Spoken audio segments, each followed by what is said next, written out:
Hello दोस्तों, GS वाणी में आप सभी का स्वागत है। मैं आपका एजुकेटर यश चंद्रा आज आपके सामने लेके आया हूं यहाँ पर वीकली टाइड में जो करंट अफेयर्स हम आपको प्रोवाइड करवाते हैं। तो यह करंट अफेयर आपकी 11 से लेके 17 नवंबर के बीच की होगी और इसके बाद एक और वीडियो बहुत जल्दी आपको मिल जाएगी।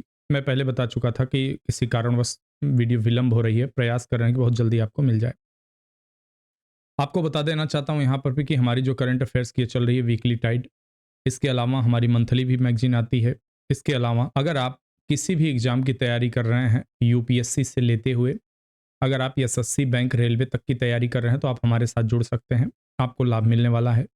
न केवल आपको स्टैटिक पोर्शन पढ़ाया जाएगा, हमारे यहाँ बताया जाएगा, इसके अलावा करंट अफेयर्स की भी बहुत सारी वीडियो मिलेंगी, एनालिसिस मिलेगा आपको। इसके अलावा अगर आप R O A R O जो यूपी की परीक्षा यूपी में एक होती है रिव्यू ऑफिसर की, तो अगर आप R O A R O की भी परीक्षा देने वाले हैं उसके लिए भी हमारे यहाँ तैयारी कराई जाएगी।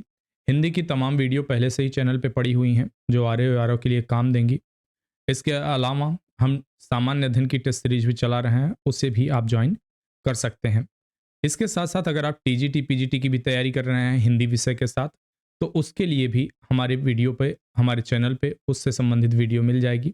आप हमसे जुड़ सकते हैं। तो चलिए विलंब नहीं करते हैं, देखते हैं पहला प्रश्न क्या है जो 11 से 17 नवंबर के बीच में खास था। हम यहाँ पर 50 मोस्ट इंपॉर्टेंट प्रश्नों को, 50 से अधिक मोस्ट इंपॉर्टेंट क्वेश्चंस को देखते हैं, उनकी एनालिसिस देखते हैं साथ साथ में। सबसे पहले हम आपको यहाँ पे प्रश्न दिखाते हैं, उसके बाद हम यहाँ पे उसकी व्याख्या भी आपको बताते चलते हैं। तो चलिए पहला प्रश्न देखते हैं। पहला प्रश्न क्या कह रहा है, 10 नवंबर को मनाए जाने वाले किस विशेष दिन का विषय विज्ञान में विश्वास बनाना है। हमारे पास 4 विकल्प दिए गए हैं। शांति और विश्वास के लिए विश्व विज्ञान दिवस, शांति और खुशहाली समस्त विश्व के लिए, शांति और सद्भाव विश्व के लिए, इनमें से कोई नहीं। सही विकल्प का चुनाव करना है। सही विकल्प होगा विकल्प ए, शांति और विकास के लिए विश्व विज्ञान दिवस। अंतर्राष्ट्रीय विज्ञान और शांति सप्ताह प्रतिवर्ष 9 से 15 नवंबर तक मनाया जाता है। इसे पहली बार 1986 में अंतर्राष्ट्रीय शांति वर्ष के उपलक्ष्य में मनाया गया था। इस सप्ताह की घोषणा 1988 में संयुक्त राष्ट्र महासभा द्वारा की गई थी। ध्यान रखिएगा, महासभा की बात हो रही है, यहाँ पे जनरल असेंबली की बात हो रही है। शांति और विकास के लिए विश्व विज्ञान दिवस 10 नवंबर 2023 को मनाया जाता है। इस वर्ष के उत्सव का विषय विज्ञान में विश्वास का निर्माण है। अगला प्रश्न है हमारा, एम्बेड्स इन मिलेट्स, एबंडेस इन मिलेट्स, एबंडेस इन मिलेट्स गीत के गायक कौन है जिसे ग्रैमी पुरस्कार के लिए नामांकित किया गया है। किसे किया गया है? 4 विकल्प हैं, फाल्गुनी शाह, नितिन सायनी, सुजय चक्रवर्ती या इनमें से कोई नहीं। सही विकल्प हमारे पास कौन है? आपको 3 से 4 सेकंड का समय दिया जाता है। आप चाहें तो अपना सही विकल्प तब तक बता दीजिए कमेंट बॉक्स में। यहाँ पे सही विकल्प होगा हमारा फाल्गुनी शाह, इनके पति के साथ मिला के दिया गया है। भारतीय अमेरिकी गायकी हैं, ठीक है, ये मूल रूप से भारतीय हैं लेकिन अमेरिका में रह रही हैं। फाल्गुनी शाह और उनके पति गौरव शाह द्वारा गाए गए प्रधानमंत्री मोदी के गीत एबेंडेस इन मिलेट्स को 2024 ग्रैमी अवार्ड्स में सर्वश्रेष्ठ वैश्विक संगीत प्रदर्शन की श्रेणी में नामांकित किया गया है। यह गीत विश्व की भूख को कम करने की एक और संभावित कुंजी के रूप में, सुपर अनाज के रूप में, सुपर फूड की बात होती है। जब बात आए सुपर फूड की, तो सुपर फूड आप मोटे अनाज जो होते हैं, जिसे श्री अन्न भी कहा जाता है, के बारे में जागरूकता बढ़ाने के लिए बनाया गया था। अगला प्रश्न देखते हैं, लोकसभा आचार समिति ने किस संसद सदस्य के निष्कासन की सिफारिश करने वाली एक रिपोर्ट अपनाई। आपके पास 4 विकल्प हैं यहाँ पे, महुआ मोइत्रा, निशिकांत दुबे, मनोज झा या इनमें से कोई नहीं। आप करंट से अपडेट रहते होंगे, न्यूज वगैरह देखते रहेंगे तो बहुत आसान है। महुआ मोइत्रा के साथ किया गया है।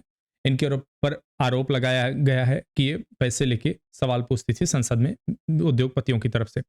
यहाँ लोकसभा की बात करें तो संसद हमारे संसद में 3 कंपोनेंट्स होते हैं जिसे आप सभी जानते होंगे। एक को कहा जाता है लोकसभा, दूसरे को बोला जाता है कि राज्यसभा और तीसरे कंपोनेंट्स को बोला जाता है राष्ट्रपति। इन तीनों से मिलकर जो है हमारी संसद फॉर्म होती है, हमारी संसद का निर्माण होता है। अब इसी में एक सदन है लोकसभा, जो जनता के प्रति प्रत्यक्ष रूप से जिम्मेदार होती है, प्रत्यक्ष रूप से जवाबदेह होती है, हमारे द्वारा चुने हुए प्रतिनिधि लोकसभा में बैठते हैं। तो यहां पर उसी लोकसभा के संदर्भ में बात की गई है। तो लोकसभा की आचार समिति, एक समिति बनाई गई थी। आचार समिति का मतलब क्या हुआ कि लोकसभा में जो नियम कानून कायदे होते हैं, जो परंपराएं चली आ रही हैं, उनका पालन किया जाए, यह सुनिश्चित करने के लिए, और अगर कोई व्यक्ति उस आचार संहिता या जो नियम बनाए गए थे परंपरा पालन करने का, उनका उल्लंघन करता है, तो उसकी जांच के लिए इस प्रकार की समितियों का गठन किया जाता है। पूछताछ के बदले नकद, आरोप पर निचले सदन, लोकसभा को निचला सदन भी कहा जाता है, से तृणमूल कांग्रेस सांसद महुआ मोइत्रा को निष्कासित करने की सिफारिश करने वाली एक रिपोर्ट अपनाई है। शीतकालीन सत्र के पहले दिन लोकसभा में एथिक्स कमेटी की रिपोर्ट पेश की जाएगी। थोड़ा सा लोकसभा के बारे में देख लेते हैं, लोकसभा को एक नजर में। 1952 में पहला लोकसभा चुनाव हुआ था। बहुत बार प्रश्न आ चुका है कि फर्स्ट जो लोकसभा चुनाव हुआ था पहला, वो कब हुआ था। इसमें 489 सीटें चुनी गई। कांग्रेस ने 489 में से 364 सीटें जीती। जवाहरलाल नेहरू पहले प्रधानमंत्री बने। 2019 का लोकसभा चुनाव देश का 17वां आम चुनाव था। 552 सीटों का चुनाव हुए। बीजेपी ने 552 में 303 सीटें जीती। नरेंद्र मोदी जी प्रधानमंत्री हैं। 1952 में केवल 22 महिलाएं निर्वाचित हुई थी, जबकि 2014 में 49 उम्मीदवार निर्वाचित हुए हैं। और 2019 के चुनाव में आप कमेंट करके बताइए कितनी महिलाओं का चुनाव हुआ है, जो अब तक की सबसे ज्यादा है। लोकसभा चुनाव की फर्स्ट पास्ट द पोस्ट चुनाव प्रणाली का उपयोग किया जाता है। इसमें क्या होता है कि जो सर्वाधिक मत प्राप्त करता है वह विजयी होता है। सबसे बड़ा निर्वाचन क्षेत्र की अगर बात करें तो कौन सा है? लद्दाख है। सबसे छोटा निर्वाचन क्षेत्र की बात करेंगे तो चांदनी चौक है, नई दिल्ली का। पुरानी दिल्ली। सबसे बड़ा निर्वाचन क्षेत्र कौन सा है अगर बात करें मतदातावार, यह क्षेत्रवार था, यह मतदातावार बात करें तो मल्काजगिरी है। और सबसे छोटा निर्वाचन क्षेत्र की बात करें मतदातावार तो लक्षद्वीप है। अब यहां पे कुछ और देख लेते हैं। अनुच्छेद 326 भाग 15 में क्या बताया जा रहा है? लोकसभा का चुनाव वयस्क मताधिकार के आधार पर होगा, यानी कि बिना किसी भेदभाव के कोई भी व्यक्ति अगर 18 वर्ष की आयु पूरी करता है तो वह मतदान करने का अधिकारी होगा। अनुच्छेद 83(2) कह रहा है लोकसभा अपनी पहली बैठक के लिए नियुक्त तिथि से 5 साल तक जारी रहेगी, जब तक इसे जल्द ही भंग न कर दिया जाए, और 5 साल की उक्त अवधि की समाप्ति सदन के विघटन के रूप में कार्य करेगी। अनुच्छेद 75 क्या कह रहा है? मंत्रिपरिषद सामूहिक रूप से लोकसभा के प्रति उत्तरदायी होती है। अनुच्छेद 324 में कुछ बातें हैं। लोकसभा चुनाव के संबंध में चुनाव आयोग की शक्तियां, अधीक्षण और बहुत कुछ की बात की जाती है। अगला प्रश्न है हमारा, किस केंद्रीय मंत्रालय ने डिजिटल विज्ञापन नीति 2023 जारी किया है? किसने किया है? सूचना एवं प्रसारण मंत्रालय ने, शिक्षा मंत्रालय ने, रक्षा मंत्रालय ने, या केंद्रीय सहकारिता मंत्रालय ने? आपके पास 3 से 4 सेकंड का समय होता है, कमेंट करके बताइए फटाफट। सही विकल्प यहां पे क्या होगा? सूचना एवं प्रसारण मंत्रालय। सूचना और प्रसारण मंत्रालय ने व्यापक डिजिटल विज्ञापन नीति 2023 को मंजूरी दे दी। उद्देश्य क्या है? डिजिटल मीडिया क्षेत्र में अभियान चलाने के लिए सीबीसी, केंद्रीय संचार ब्यूरो को सशक्त बनाना। सूचना और प्रसारण मंत्रालय ने प्रसारण सेवा विनिमय विधेयक 2023 का मसौदा भी जारी किया। केंद्रीय संचार ब्यूरो, इसके बारे में थोड़ा सा देख लेते हैं, यह क्या है, कैसे कार्य करती है।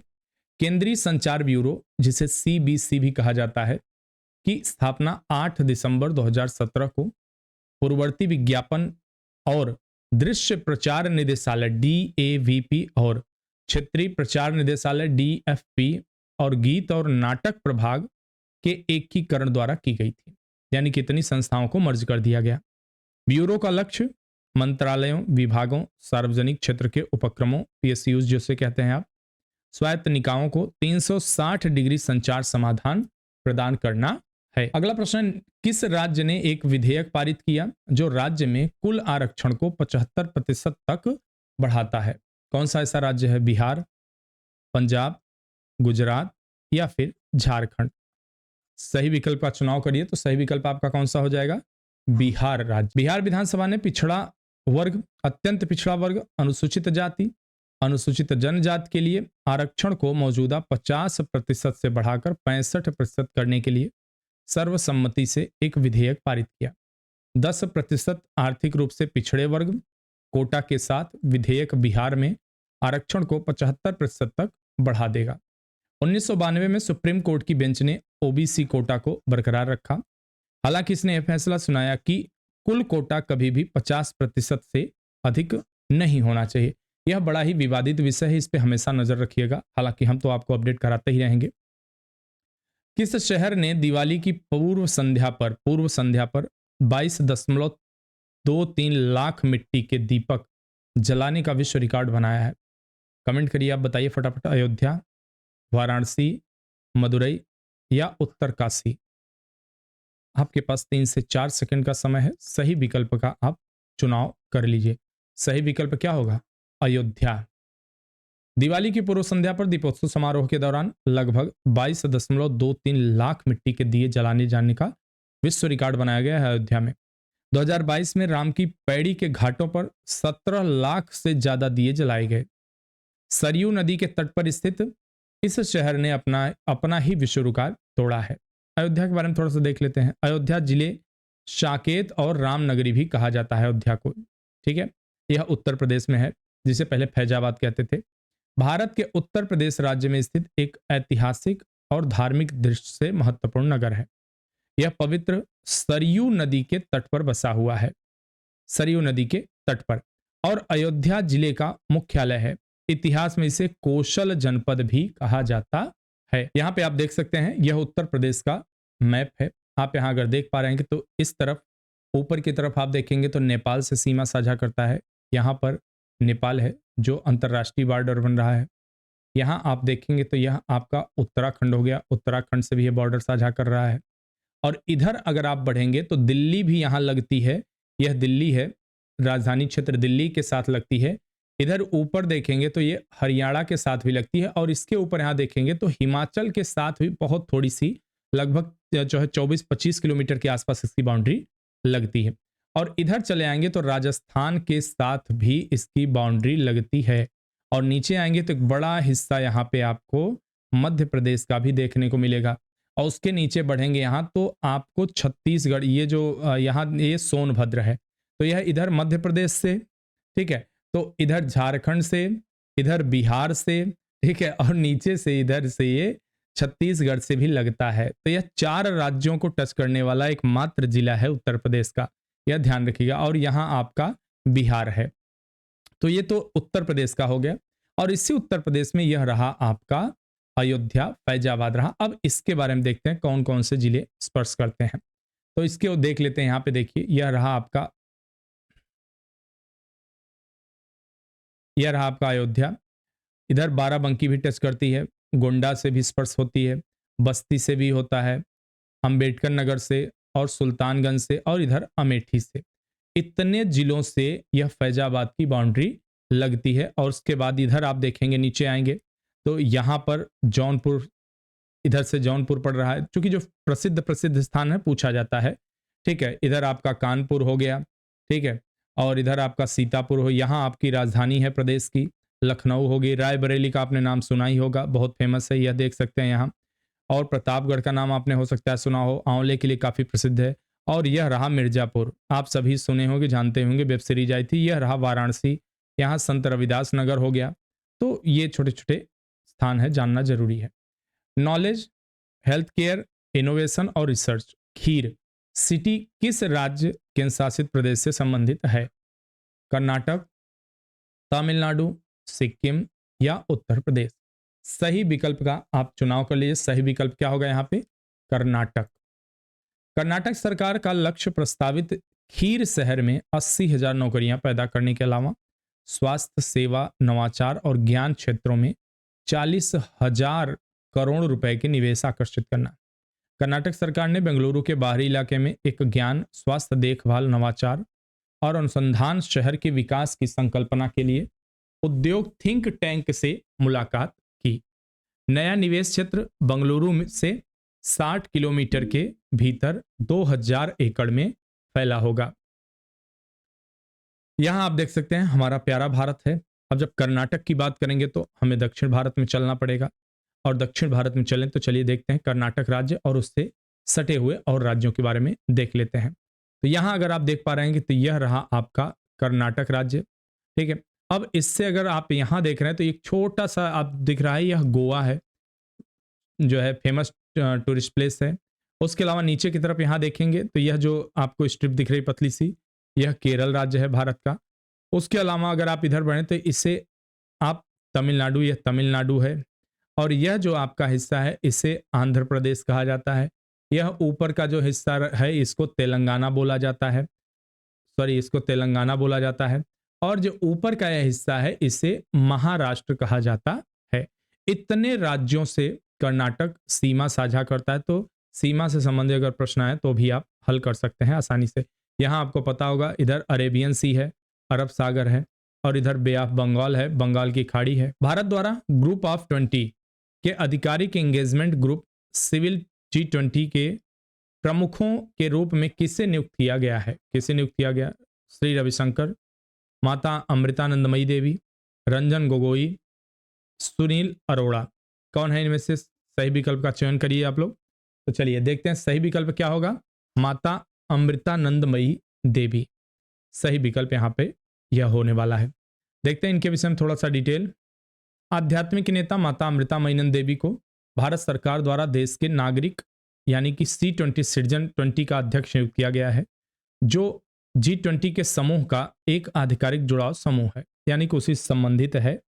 भारत 1 दिसंबर 2022 से 30 नवंबर 2023 तक एक वर्ष के लिए G20 की अध्यक्षता ग्रहण करेगा। चलिए देखते हैं G20 में कौन कौन से देश शामिल हैं और थोड़ा सा इसके बारे में डिटेल देखते हैं।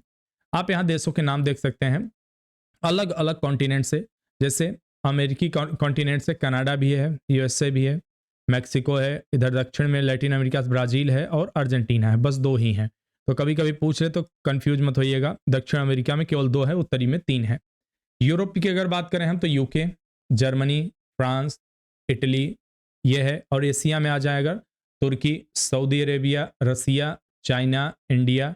अफ्रीका में चले जाएं तो केवल साउथ अफ्रीका है और जापान, और उसके बाद कोरिया, साउथ कोरिया। ध्यान रखिएगा यहाँ पर यूरोपियन यूनियन भी एक मेंबर है, यहाँ आपको केवल 19 दिख रहे होंगे, तो यूरोपियन यूनियन एक मेंबर है। अब अफ्रीकी यूनियन भी इसका मेंबर बन गया है।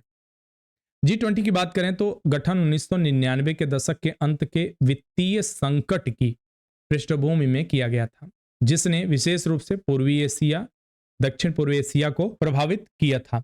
इसका उद्देश्य मध्यम आय वाले देशों को शामिल करके वैश्विक वित्तीय स्थिरता को सुरक्षित करना है। साथ में G20 देशों में दुनिया की 60% आबादी, वैश्विक GDP का 80% और वैश्विक व्यापार का 75% शामिल है। आईना डैशबोर्ड फॉर सिटीज पोर्टल किस केंद्रीय मंत्रालय द्वारा लॉन्च किया गया है? कमेंट आप करिए यहाँ पे, बताइए। 4 विकल्प हैं। आवास और शहरी मामलों का मंत्रालय, शिक्षा मंत्रालय, रक्षा मंत्रालय या गृह मंत्रालय। किसके द्वारा लॉन्च किया गया? कमेंट करके बताइए फटाफट। सही विकल्प है आपका आवास और शहरी मामलों का मंत्रालय। आवास शहरी मामलों का मंत्रालय द्वारा आईना डैशबोर्ड फॉर सिटीज पोर्टल को लाइव कर दिया गया है। देश भर के शहरी स्थानीय निकाय ULB पोर्टल पर एक सरल डेटा प्रविष्ट फॉर्म के माध्यम से नियमित आधार पर स्वेच्छा से अपना प्रमुख डेटा जमा करने के लिए इस पहल में भाग ले सकते हैं। डैशबोर्ड समान रूप से इसे शहरों की तुलना करने और शहरों के बीच सहकर्मी शिक्षण को बढ़ावा देने के लिए एक उपकरण के रूप में काम करेगा। खबरों में नजर आए कार्लो रोवेल्स किस पेशे से जुड़े हुए हैं? भौतिक विज्ञानी हैं, जीव विज्ञानी हैं, पुरातत्ववेत्ता हैं या फिर खगोल शास्त्री हैं? तो सही विकल्प क्या है? वे भौतिक विज्ञानी हैं। इतालवी सैद्धांतिक भौतिक विज्ञान कार्लो रोवेल्स इटली के हैं। उनका दावा है कि ब्रह्मांड का निर्माण एक बड़े उछाल के कारण हुआ होगा। डॉक्टर रोवेली नवीनतम कार्य white holes inside the horizon में वह ब्लैक होल के विपरीत व्हाइट होल के सैद्धांतिक अस्तित्व की व्याख्या करते हैं, जबकि ब्लैक होल को सभी पदार्थों का अंतिम कब्रिस्तान माना जाता है, जहां से कुछ भी यहां तक कि प्रकाश भी नहीं बच पाता। दूसरी ओर व्हाइट होल एक नए ब्रह्मांड का निर्माण है। आप इसे ऐसे समझ सकते हैं कि जब हम ब्लैक होल की तरफ बढ़ते हैं तो देखते हैं कोई चीज अपनी तरफ खींच रहा है, बिल्कुल ब्लैक दिखता है, लेकिन इसमें अपोजिट प्रोसेस आपको दिखेगा, इससे कोई चीज निकलती हुई दिखेगी बाहर। हालांकि इतना डिटेल में जाने की आवश्यकता नहीं है आपको। हाल ही में किस एशियाई देश के अकेलेपन के लिए मंत्री नियुक्त किया गया है? भारत में, चीन में, जापान में, थाईलैंड में? ध्यान रखिए दोस्तों, ये एक सोशल एक्सपेरिमेंट है कहा जाए तो। जो डेवलप्ड कंट्री हैं, जहाँ पे सड़कें अच्छी हैं, जहाँ पे बिजली की व्यवस्था है, जहाँ पे अस्पताल अस्पताल अच्छा है, एजुकेशन अच्छा है, इंफ्रास्ट्रक्चर अच्छा है, तो उनके लिए अब सेकेंडरी चीज़ क्या होती है? अब उनके लिए सेकेंडरी चीज़ जो प्राइमरी बन चुकी है वह यह है कि मानसिक स्वास्थ्य, मानसिक स्वास्थ्य पे वो ध्यान देना चाहते हैं। और जब भी हम इतना सब कुछ अचीव कर लेते हैं जिसे कि हम तथाकथित विकसित कहा जाता है, विकसित समाज कहा जाता है, तो दरअसल वो विकसित नहीं, एक प्रकार से विकार है। यहाँ आप देखेंगे विश्व के ज्यादातर देशों में, अब आप ये मत कहिए कि स्वीडन नॉर्वे को देख लीजिए, जहां पर 1 लाख वर्ग किलोमीटर में केवल 2 आदमी रह रहे हों और उनके पास ये फिक्स है कि उनको मंथली जो बेरोजगारी भत्ता मिलता है वह भी लगभग 2 लाख रुपए पर मंथ मिलता है। आपके हिसाब से 2 लाख रुपए पर मंथ उनको बेरोजगारी भत्ता मिलता है। तो ऐसे देश के लोग ना तो मानसिक रूप से किसी प्रकार से अस्वस्थ होंगे और ना ही शारीरिक रूप से। तो यह बाकी देशों का हाल बता रहे हैं जहां 1 किलोमीटर में, 1 वर्ग किलोमीटर में लगभग 1,000 लोग रह रहे हैं। तो ऐसे देशों उनकी इनकम भी जो है वो मिडिल लोअर क्लास की श्रेणी में आ रही है। तो यह काम किया है जापान सरकार ने। और जापान में ऐसा इसलिए हुआ कि आप काफी दिनों से देखा जा रहा है, अभी कुछ दिनों पहले आपने देखा होगा, 1.5 साल पहले की बात है, वहां के राष्ट्रपति ने कहा है बात कि यहाँ पे ग्रोथ रेट जो है, जो बर्थ दर है, वो बहुत गिर चुकी है, उसे बढ़ाने की आवश्यकता है। जापान ने प्रधानमंत्री योशिहिदे सुगा के नेतृत्व वाली जापान सरकार ने हाल ही में टेटसुशी सकामोटो को देश के पहले अकेलेपन मंत्री के रूप में नियुक्त किया है। यह निर्णय कोविड संकट के कारण आत्महत्या दरों में वृद्धि से निपटने के लिए किया जाता है। यह वही देश कर सकता है जिसके पास रोटी के लिए पर्याप्त पैसे हो जाए, जिसके पास मकान का कोई झंझट नहीं, जिसके पास शिक्षा कोई प्रॉब्लम नहीं, जिसके पास स्वास्थ्य की कोई प्रॉब्लम नहीं, वही सोचेगा कि अकेलेपन का मंत्री नियुक्त किया जाए। हो सकता है मनोरंजन विभाग अलग से बना दिया जाए, ठीक है, मनोरंजन, या हो सकता है कि अलग से कुछ बना दिया जाए कि स्माइल डिपार्टमेंट या फिर मुस्कान विभाग, जो भी हो। तो देखिए जापान की लोकेशन देख लेते हैं। हमारा प्यारा विश्व है, हम यहाँ पे भारत को अपने देखेंगे। भारत के जब भी हम मैप कोई देखेंगे हमेशा भारत के नजरिए से देखेंगे। जब हम इधर की तरफ बढ़ेंगे तो हम पूरब की तरफ बढ़ रहे होंगे, जब हम इधर की तरफ बढ़ रहे हो तो हम पश्चिम की तरफ बढ़ रहे होते हैं। और ऊपर की बात करें तो ऊपर की तरफ नॉर्थ साइड माना जाता है, नीचे की तरफ आएंगे तो साउथ साइड माना जाएगा। यहाँ से मान के चलिए ये आपका एक मान लेना 0.5 डिग्री इक्वेटर रेखा है और उसके ऊपर 23.5 डिग्री की एक रेखा है जो भारत से जा रही है, नीचे एक 23.5 की रेखा है। नीचे वाली रेखा को बोला जाता है मकर रेखा और ऊपर की 23.5 को बोला जाता है कर्क रेखा, ठीक है। तो यह है, और बीच 0 को इसको विषुवत रेखा बोला जाता है। तो यह एक हम अक्षांशीय विस्तार भी इसका देख लिए हैं। अब बात करते हैं जापान के बारे में। तो अगर भारत से आप ईस्ट साइड में बढ़ेंगे तो आप यहाँ अच्छी तरह से देख पा रहे होंगे, भारत से ईस्ट की तरफ बढ़ेंगे तो यह जो एक दिख रहा है ड्रैगन जैसा, यह है आपका जापान देश। यहाँ पर एक विशाल महासागर, जो धरती का सबसे बड़ा महासागर है, प्रशांत महासागर है यहाँ पे, और यह उसका पड़ोसी देश जो दुनिया भर को आंख दिखाता है, दुनिया भर से जो है बातें सुनता है, चाइना है। इसके ऊपर यहाँ पे कोरियाई प्रायद्वीप है जिसमें 2 कोरिया हैं, एक नॉर्थ कोरिया है और एक साउथ कोरिया है। नॉर्थ कोरिया जो रोग नेशन है, एक दुष्ट राष्ट्र है, चीन के इन्फ्लुएंस में है, और नीचे साउथ कोरिया है जो डेवलप्ड कंट्री की श्रेणी में आता है और यह डेमोक्रेटिक कंट्री है और अमेरिका के सपोर्ट में है। उसके बाद यहाँ देखेंगे ताइवान भी है, निकट भविष्य में इसी पे आक्रमण होने वाला है। और यहाँ देखेंगे तो सखालिन आइलैंड वगैरह हैं। यहाँ पे रूस का है, व्लादिवोस्टक यहाँ पे बंदरगाह है रूस का, जहाँ से भारत के साथ संबंध अच्छे बन रहे हैं और ऐसी उम्मीद की जा रही है कि भारत यहाँ से मलक्का स्टेट से होते हुए इस तरह से यहाँ व्यापार रूस से करेगा। क्योंकि अभी हम अगर रूस से जाते हैं तो इस तरह से करते करते हमें बड़ा चक्कर लगा के जाना पड़ता है, लेकिन यह काफी नजदीक हो जाएगा, चेन्नई से हमारा यहाँ पे व्यापार होगा। हाल ही खबरों में रहा पारंपरिक लालटेन महोत्सव किस देश में मनाया जाता है? लालटेन महोत्सव बांग्लादेश, चीन, जापान, दक्षिण कोरिया, किसके साथ? तो चीन में मनाया जाता है। यह कहां मनाया जाता है? चीन में। चीन ने अपना पारंपरिक लालटेन महोत्सव पहले चीनी चंद्रमाह के 15वें दिन मनाया जाता है। देखिए दोस्तों, एक बात बता दें, हमारे देश का दुर्भाग्य कहें, जो कुछ भी कहें, फ्रांस अगर कंट्री है तो वहां की जो आधिकारिक भाषा है फ्रेंच है। अब ये मत कह दीजिए कि वहां विविधता नहीं है, बहुत विविधता है लगभग हर देशों में आजकल, ठीक है। अगर जर्मनी है तो जर्मन में क्या, वहां जर्मन में होगा। रूस में है तो वहां पे आप देखेंगे कि ज्यादातर जो रशियन लैंग्वेज है वही प्रयोग किया जाएगा। चीन है, मंडारिन इस्तेमाल करते हैं। लेकिन हम केवल अकेले हैं जो चाहते हैं कि अंग्रेजी का इस्तेमाल हो। यह त्योहार चीनी नववर्ष के अंतिम दिन या वसंत महोत्सव की अवधि को दर्शाता है। आप में से चाहे जिस धर्म से कोई भी बिलोंग करते हैं, तो आप लोग बताइए, आप लोगों के धर्म के अनुसार कौन सा महीने, साल का पहला दिन आपका कौन सा? जनवरी नहीं, हमारे धर्म के अनुसार हमारा पहला महीना कौन सा होता है? अंगोला की राजधानी कौन सी है? यहाँ पे अंगोला की राजधानी पूछ जा रहा है। इस तरह के प्रश्न आपके आरओ एआरओ की परीक्षा में भी पूछे जाते हैं और यूपी पीसीएस में भी इस तरह के ट्रेंड है। एक आध दो क्वेश्चन ऐसे आते ही आते हैं, तो मान के चलिए आना ही आना है। तो बताइए कमेंट करके फटाफट, कौन सा होगा? विकल्प ए लुआंडा। अंगोला अफ्रीकी महाद्वीप के पूर्वी तट में स्थित एक देश है। ध्यान रखिएगा, पूर्वी तट। इसकी राजधानी लुआंडा है। अंगोलन क्वानजा इस देश की मुद्रा है। हाल ही में इसकी राजधानी में आई भारी मूसलाधार बारिश के कारण यह देश खबरों में रहा। मरने वालों की संख्या 25 से अधिक बताई गई है और 2000 से अधिक घरों में पानी भर गया है। तो चलिए वैश्विक स्तर पर इसकी लोकेशन देखते हैं, कहां पे स्थित है। तो यह रहा अफ्रीकी महाद्वीप और यहाँ पे आपका प्यारा भारत है।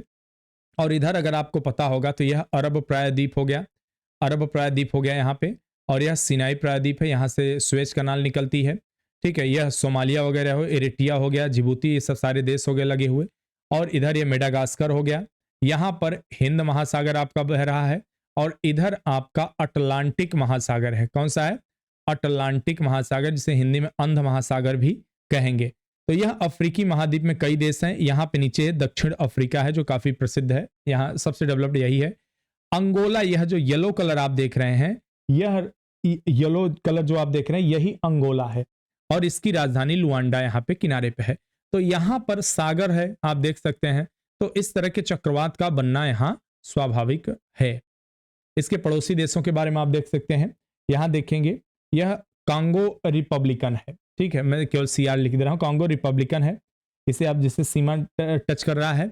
और इधर आप अगर देखते हैं तो यहाँ ये जाम्बिया है। ठीक है, यहाँ पे ये जाम्बिया है। इसके नीचे थोड़ा सा बढ़ेंगे, हालांकि टच नहीं कर रहा है, बोत्सवाना है यह, लेकिन यह टच नहीं कर रहा है यहाँ पे अंगोला को। लिख देने तो कंफ्यूज होंगे आप, अंगोला को। इसके जस्ट नीचे यहां अगर आप देखेंगे तो यह नाम्बिया है, नामीबिया, यह है क्या है? नामीबिया है, नाम्बिया नहीं, नामीबिया। ठीक है, यह नामीबिया है। ठीक है, तो यह हमने आसपास के जो है क्षेत्रों का नाम भी देख लिया। भारत और न्यूजीलैंड वनडे विश्व कप 2023 के नॉकआउट सेमीफाइनल के लिए योग्य हैं। सेमीफाइनल में प्रवेश करने वाले दो अन्य देश कौन से हैं? आपको कमेंट करके बताना है। दक्षिण अफ्रीका और ऑस्ट्रेलिया, अमेरिका और फ्रांस, जर्मनी और अफगानिस्तान, या इनमें से कोई नहीं। सही विकल्प क्या होगा? दक्षिण अफ्रीका और ऑस्ट्रेलिया। मेजबान भारत इवेंट के ग्रुप चरण के दौरान स्टैंडिंग में शीर्ष पर रहेगा, लेकिन उसने नॉकआउट सेमीफाइनल में न्यूजीलैंड से निपटने के लिए जगह पक्की कर ली है। दूसरा सेमीफाइनल अगले दिन होगा, जिसमें दक्षिण अफ्रीका ऑस्ट्रेलिया वनडे विश्व कप के फाइनल में जगह बनाने में भिड़ेंगे बनाने के लिए। संयुक्त सैन्य अभ्यास एक्सरसाइज मित्र शक्ति 2023 का आयोजन भारत और किस देश के साथ किया जा रहा है? यूएसए, फ्रांस, जर्मनी या श्रीलंका? किसके साथ? श्रीलंका के साथ। संयुक्त सैन्य अभ्यास एक्सरसाइज मित्र शक्ति 2023 एक्सरसाइज मित्र शक्ति 9वें संस्करण का आयोजन पुणे भारत में किया जा रहा है। आयोजन 16 से 29 नवंबर तक किया गया जाएगा। इसमें भारत का प्रतिनिधित्व मुख्य रूप से मराठा लाइट इन्फेंट्री रेजिमेंट के सैनिकों द्वारा किया जा रहा है। नाटो ने किस देश में डिफेंडर यूरोप 2021 नामक संयुक्त सैन्य अभ्यास शुरू किया है? किसमें किया है? तो यह अल्बानिया, अमेरिका, क्रोएशिया, उत्तरी मैसिडोनिया। कमेंट करके बताइए फटाफट, सही विकल्प होगा अल्बानिया।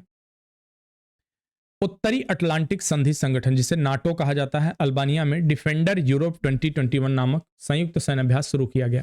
यह द्वितीय विश्व युद्ध के बाद पश्चिम बाल्कन क्षेत्र में इस तरह का पहला बड़ा अभ्यास है। इस अभ्यास में अमेरिका और अन्य देशों के हजारों सैनिक भाग लेंगे। डिफेंडर यूरोप एक वार्षिक बड़े पैमाने पर अमेरिकी सेना के नेतृत्व वाली बहुराष्ट्रीय अभ्यास है। यहाँ पे आप देख सकते हैं यह यूरोप रहा आपका, और हम यूरोप के देशों के बारे में देखने वाले हैं। यहाँ नीचे अगर आप देखेंगे तो यह भूमध्य सागर है, भूमध्य सागर से लगा हुआ है।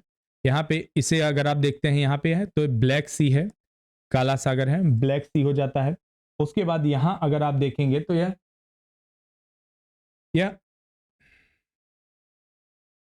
एड्रियाटिक सी है, यहाँ पे एड्रियाटिक सी है। इसे आप यहाँ देख सकते हैं। यहाँ देख सकते हैं, यह रहा अल्बानिया। एड्रियाटिक सी है, यहाँ पे इटली है, यह आइनोनियन सी बोला जाता है इसे। और इधर इससे पड़ोसी राज्य जो है ग्रीस है, नॉर्थ मैसेडोनिया है, कोसोव है और उसका मॉन्टेनेग्रो है। आप देख सकते हैं ये यूरोपीय कंट्री हैं सारे, ठीक है। और यह आपका अल्बानिया है, ठीक है। तो इसकी लोकेशन के बारे में आप देख सकते हैं, यह भारत के पश्चिम दिशा में पड़ रहा है। यह बुल्गारिया आप देख सकते हैं, सर्बिया, ठीक है, बोस्निया एंड हर्जगोविना, यह क्रोएशिया है, ठीक है। चलिए आगे बढ़ते। किस देश ने एक नया मतदाता कानून लाने का प्रस्ताव किया है जिसमें मतदाताओं को अपनी पहचान साबित करने की आवश्यकता है? अमेरिका, भारत, चीन, यूके। सही विकल्प का यहाँ पे चुनाव करना है आपको। सही विकल्प आपका कौन सा है? यहाँ पे सही विकल्प है यूके। यूनाइटेड किंगडम की सरकार ने इस साल एक नया कानून पेश करने का प्रस्ताव रखा है जो मतदाताओं को वोट डालने के समय अपनी पहचान साबित करने के लिए बाध्य करता है। वर्तमान में मतदाताओं को मतदान करने में सक्षम होने के लिए केवल अपना नाम और पता देने की आवश्यकता है। यूके सरकार ने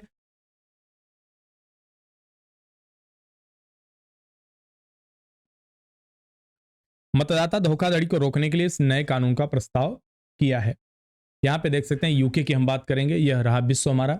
और यहाँ पे यह जो है यह ब्रिटिश आइलैंड है और यहाँ पे यह अटलांटिक महासागर है, ठीक है। और उसके बाद बढ़ते हैं तो यह थोड़ा सा हाईलाइट हो गया, आप इसे देख सकते हैं।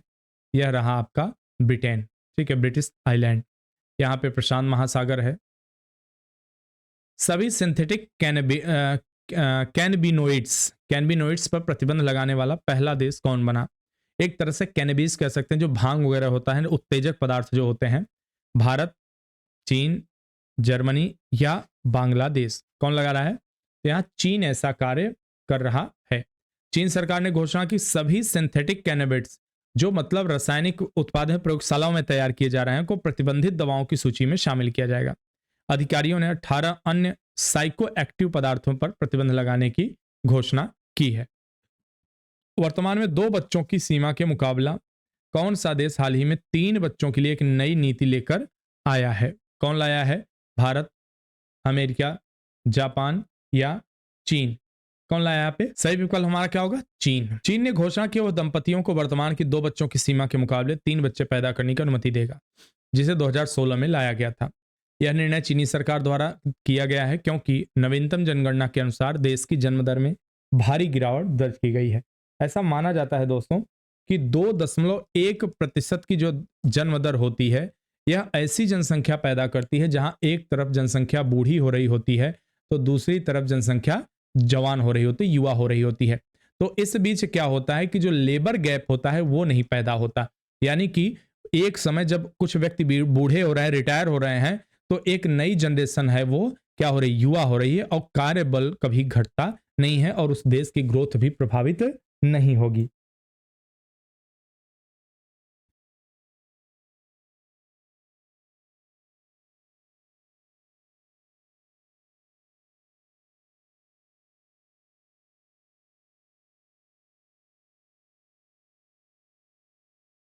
चलिए अगला प्रश्न है, 2021 अंतरराष्ट्रीय बुकर पुरस्कार का विजेता कौन है?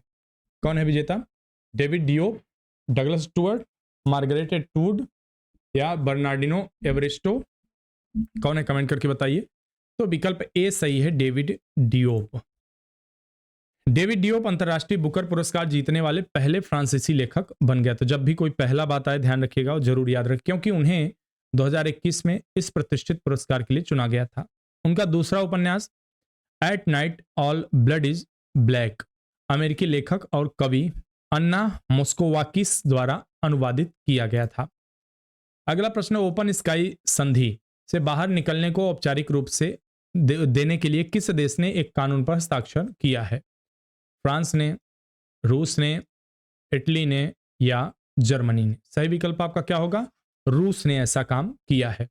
रूसी राष्ट्रपति व्लादिमीर पुतिन ने एक कानून पर हस्ताक्षर किया है जो ओपन स्काई संधि जो होती है से रूस के बाहर निकलने के औपचारिक बनाता है। इस संधि पर 1992 में हस्ताक्षर किए गए थे और यह 2002 में लागू की गई। यह संधि देशों को अन्य देशों के पूरे क्षेत्र में शॉर्ट नोटिस निहत्थे निगरानी उड़ानें संचालित करने की अनुमति देता है। मतलब बहुत कम समय में, जैसे मान लीजिए कि आप प्लेन लेके जा रहे हैं और आप प्लेन लेके आगे बढ़ रहे हैं और जैसे ही आप उत्तर प्रदेश के अयोध्या क्षेत्र में पहुंचे, वैसे ही नेपाल के एटीसी के द्वारा एटीसी को आपको सूचित करना पड़ेगा कि हम यहाँ पे प्लेन लेके आ रहे हैं, या कार्गो प्लेन है, प्लेन का नंबर बताना पड़ेगा, कोड होते हैं, एक्सचेंज होते हैं। उसके बाद नेपाल का जो एटीसी होगा वो आपको अनुमति देगा अपने क्षेत्र में उड़ान संचालित करने के लिए।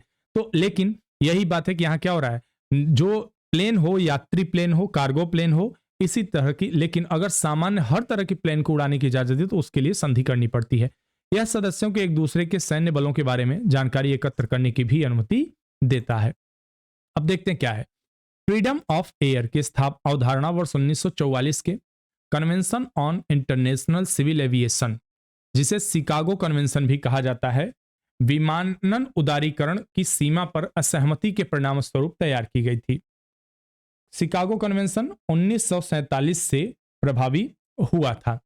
ओपन स्काई समझौता क्या होता है? ओपन स्काई समझौता दो देशों के मध्य द्विपक्षीय समझौता होता है, जिसके तहत दोनों देश अंतर्राष्ट्रीय यात्री एवं कार्गो सेवा प्रदान करने हेतु अपनी अपनी एयरलाइंस के लिए अधिकार प्रदान करने के लिए आपस में बातचीत करते हैं। यह अंतर्राष्ट्रीय यात्रियों कार्गो उड़ानों के विस्तार को बढ़ावा देता है। भारत अभी तक 109 देशों के साथ ऐसा समझौता कर चुका है। रोड्रिगो दुर्तेते, जिन्होंने हाल ही में राजनीति में सेवानिवृत्त होने की घोषणा की, किस देश के राष्ट्रपति हैं वे?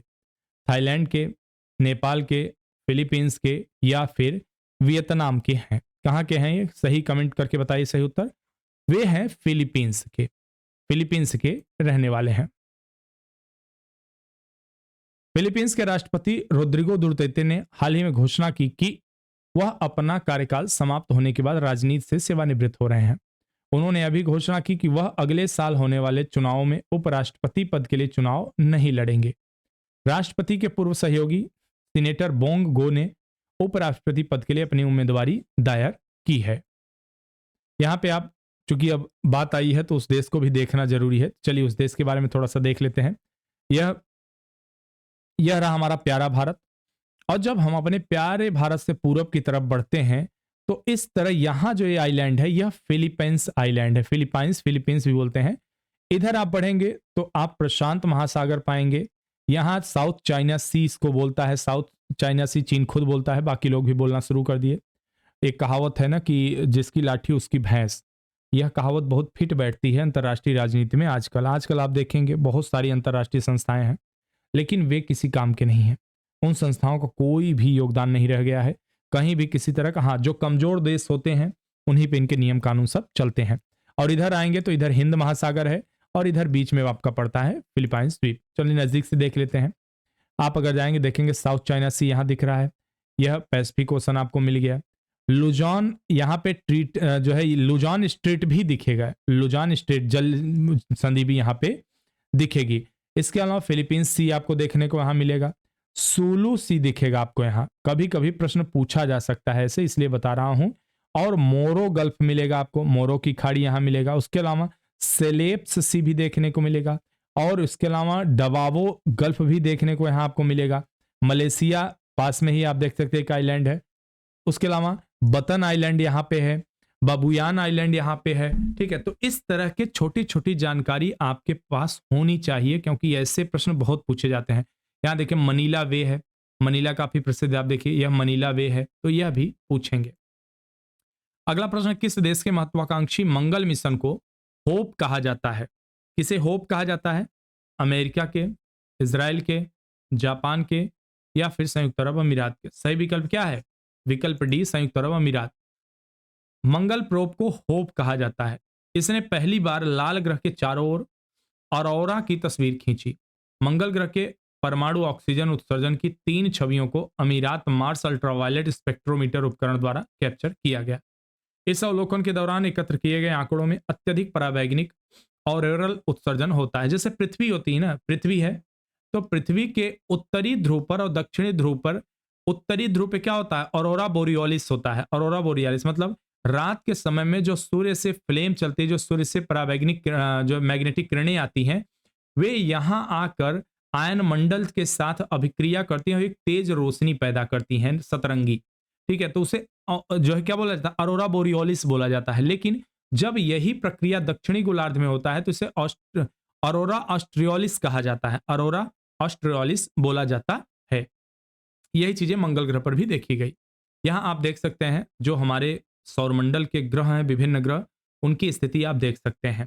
कैसे आप यहाँ पे देखेंगे कि सबसे पहले जो सबसे नजदीक पड़ रहा है सूर्य से वह बुध है, यहाँ देखिए। उसके बाद दूसरे नंबर पर शुक्र है, कभी कभी क्रम पूछ लेते हैं।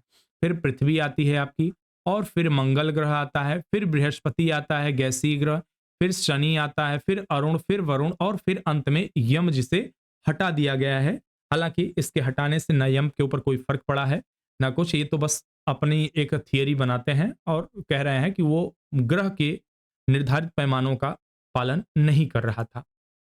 मंगल ग्रह के बारे में अगर बात करें, मंगल ग्रह सूर्य से दूरी के क्रम में हमारी धरती के ठीक बाद चौथे स्थान पर है। हमारे ग्रह की तरह ही मंगल ग्रह भी अपने अक्ष पर घूमता है, झुका हुआ है। मंगल ग्रह पर सूर्य का एक चक्कर 386 दिनों में पूरा करता है मंगल ग्रह। इसके अलावा अपनी धुरी पर मंगल ग्रह एक चक्कर धरती की तुलना में लगभग बराबर समय यानी 24 घंटे 6 मिनट में लगाता है। मंगल ग्रह पर वायुमंडल मौजूद है। इसमें ज्यादा भाग लगभग 95% कार्बन डाइऑक्साइड, 2.7% नाइट्रोजन, 1.6% ऑर्गन और 0.13% ऑक्सीजन है। इस तरह से धरती की तरह ही वहां भी अलग अलग गैसें पाई जाती हैं। मंगल ग्रह पर वायुमंडल बहुत ही विरल है, ध्यान रखिएगा, बहुत ही डेंस नहीं है। डेंस होता तो वहां जीवन के अनुकूल परिस्थितियां बन चुकी होती। कौन सा देश दुनिया का पहला वाणिज्यिक लघु मॉड्यूलर रिएक्टर लिंग लॉन्ग 1 का निर्माण कर रहा है? नाम से भी थोड़ा बहुत लग रहा होगा। चीन, जापान, रूस या फिर दक्षिण कोरिया? सही विकल्प यहां पे क्या होगा? सही विकल्प होगा चीन। चीन ने अपने चांगजियांग परमाणु ऊर्जा संयंत्र में आधिकारिक तौर पर दुनिया के पहले वाणिज्यिक मॉड्यूलर छोटे रिएक्टर लिंग लॉन्ग 1 का निर्माण शुरू कर दिया। एक बार पूरा हो जाने पर इस छोटे मॉड्यूलर रिएक्टर की उत्पादन क्षमता 1 अरब किलोवाट घंटे तक पहुंच सकती है। इससे चीन में 5 लाख से अधिक घरों को लाभ मिलने की उम्मीद है। यह बहुउद्देशीय छोटा मॉड्यूलर रिएक्टर 2016 में अंतर्राष्ट्रीय परमाणु ऊर्जा एजेंसी द्वारा अनुमोदित होने वाला पहला रिएक्टर है। अगला प्रश्न, किस देश के साथ एक नई climate finance leadership initiative India साझेदारी पर हस्ताक्षर हुआ है? अमेरिका, फ्रांस, यूके या फिर ऑस्ट्रेलिया? कमेंट करके बताइए फटाफट।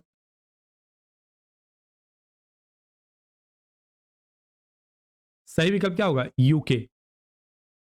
11वें भारत यूके आर्थिक और वित्तीय संवाद में भारतीय वित्त मंत्री निर्मला सीतारमण, यूके के चांसलर ऋषि सुनक ने वर्चुअली मुलाकात की। हरित परियोजनाओं, नवीकरण ऊर्जा में सार्वजनिक और निजी निवेश के लिए $1.2 बिलियन के पैकेज पर हस्ताक्षर किए। भारत में अस्थायी बुनियादी ढांचे में निजी पूंजी जुटाने के लिए एक नई climate finance leadership initiative India साझेदारी पर सहमति प्रकट की गई है। यहाँ पे आप देख सकते हैं उस देश की लोकेशन के बारे में, क्योंकि ये जरूरी है जानना थोड़ा सा आपको कि यूके कहाँ पड़ रहा है। यह विश्व का मैप रहा, और जब हम इधर अटलांटिक महासागर में पहुंचते हैं तो इस देश से हमारी मुलाकात होगी। इतना ही दिया है, थोड़ा ज्यादा करीब नहीं गए। तो अगला प्रश्न है हमारा, लेबनान के नए प्रधानमंत्री के रूप में देख लेते।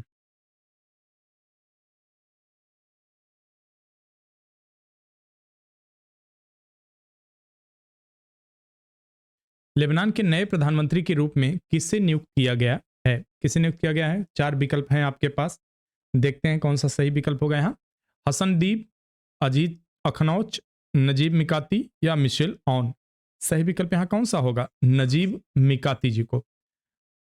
नजीब मिकाती लेबनान के सबसे अमीर आदमी हैं, देश के प्रधानमंत्री बन गए।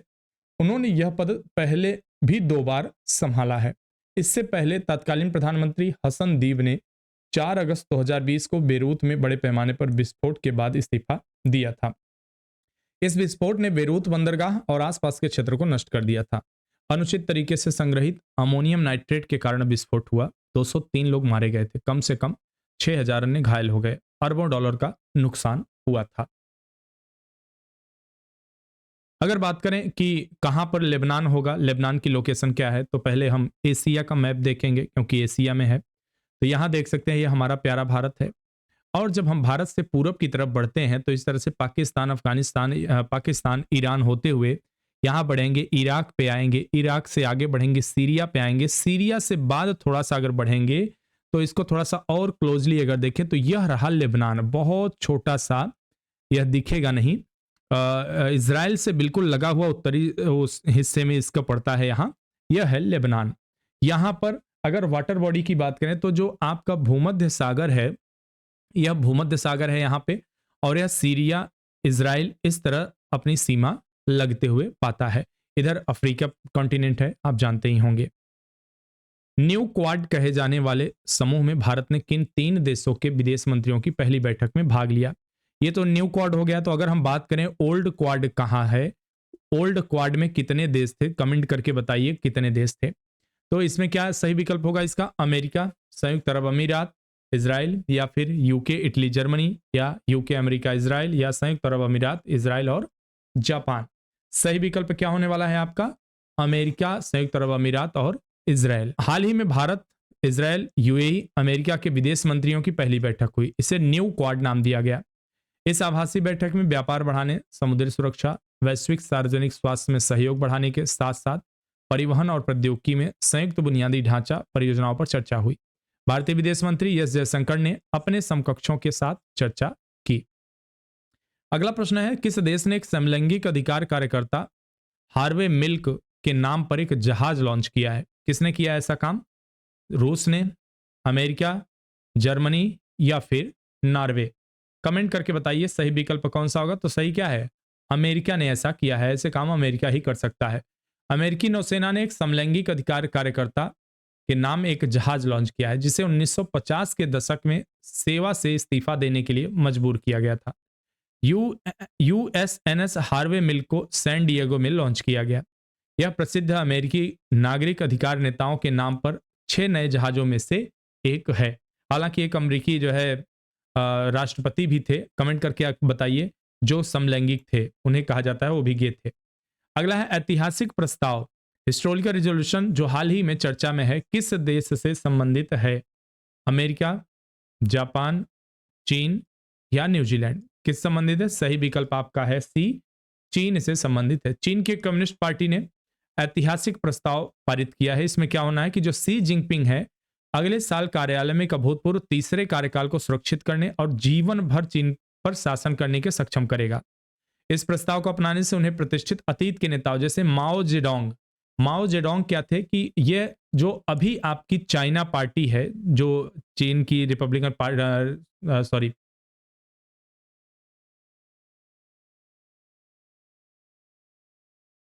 जो अभी चीन की कम्युनिस्ट पार्टी है, इस पार्टी के संस्थापक में सदस्यों में से एक थे। बाद में उन्होंने पार्टी पर कब्जा कर लिया और अपने अनुसार उन्होंने क्या किया?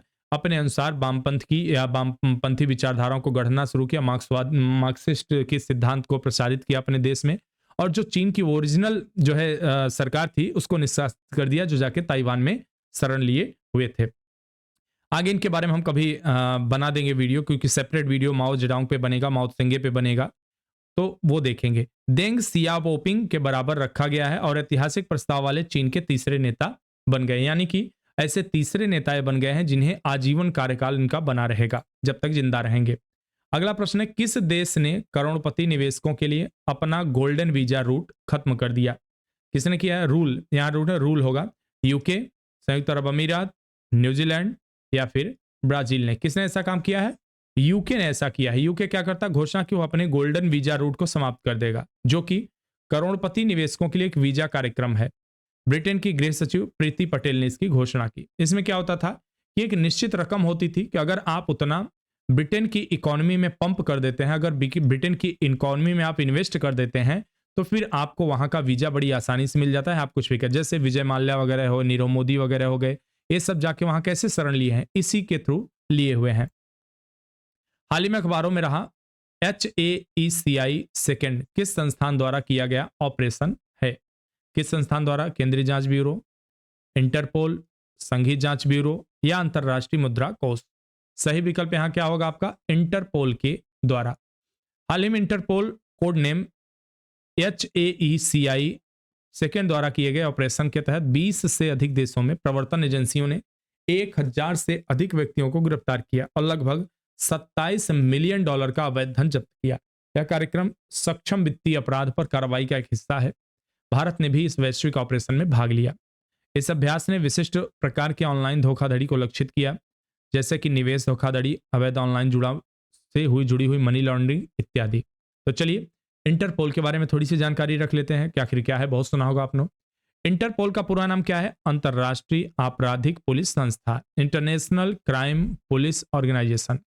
यह एक अंतरराष्ट्रीय संस्था है, विभिन्न देशों की पुलिस के बीच सहयोग कर अंतरराष्ट्रीय अपराधियों को पकड़ती है। इसका मुख्यालय कहाँ पे है? फ्रांस के लियोन शहर में। यह 7 प्रकार के नोटिस जारी करता है, अलग अलग कलर के नोटिस होते हैं, ब्लू, येलो वगैरह सारे। हमें उतना नहीं जानना है क्योंकि इस पे एक अलग वीडियो बन सकती है। तो जो बहुत ज्यादा महत्वपूर्ण है, रेड कॉर्नर नोटिस ये जारी करता है, ध्यान रखिएगा, जैसे जो भागने ना पाए कहीं, रेड कॉर्नर नोटिस उनको खासकर जो शातिर अपराधी होते हैं। रेड नोटिस और रेड कॉर्नर दोनों अलग है। यह नोटिस सभी इंटरपोल सदस्य देशों में संयुक्त संदिग्धों को ट्रैक करने और गिरफ्तार करने के लिए सुरक्षा एजेंसियों की अनुमति देता है ताकि उनके खिलाफ प्रत्यर्पण की कार्रवाई शुरू की जा सके, यानी कि अगर कहीं भाग गए हैं तो दूसरे देश को सौंप दे। येलो नोटिस का क्या सीन है? लापता नाबालिगों को खोजने, उन व्यक्तियों की पहचान करने जो स्वयं को पहचानने में असमर्थ हैं, में मदद करता है। ब्लैक नोटिस अज्ञात शवों की जानकारी के लिए जारी किया जाता है। तो यह रहा इंटरपोल के बारे में। रिपोर्टर्स विदाउट बॉर्डर की हालिया रिपोर्ट के अनुसार दुनिया का सबसे बड़ा पत्रकारों को बंधक बनाने वाला देश कौन सा है? कौन सा देश? कमेंट करके बताइए आप लोग फटाफट। उत्तर कोरिया, चीन, भारत या अफगानिस्तान? तो यहां बता दूं सही विकल्प होगा आपका चीन। चीन ऐसा करता है, हालांकि ये पहली बार हुआ जब इस तरह की बातें आ रही हैं।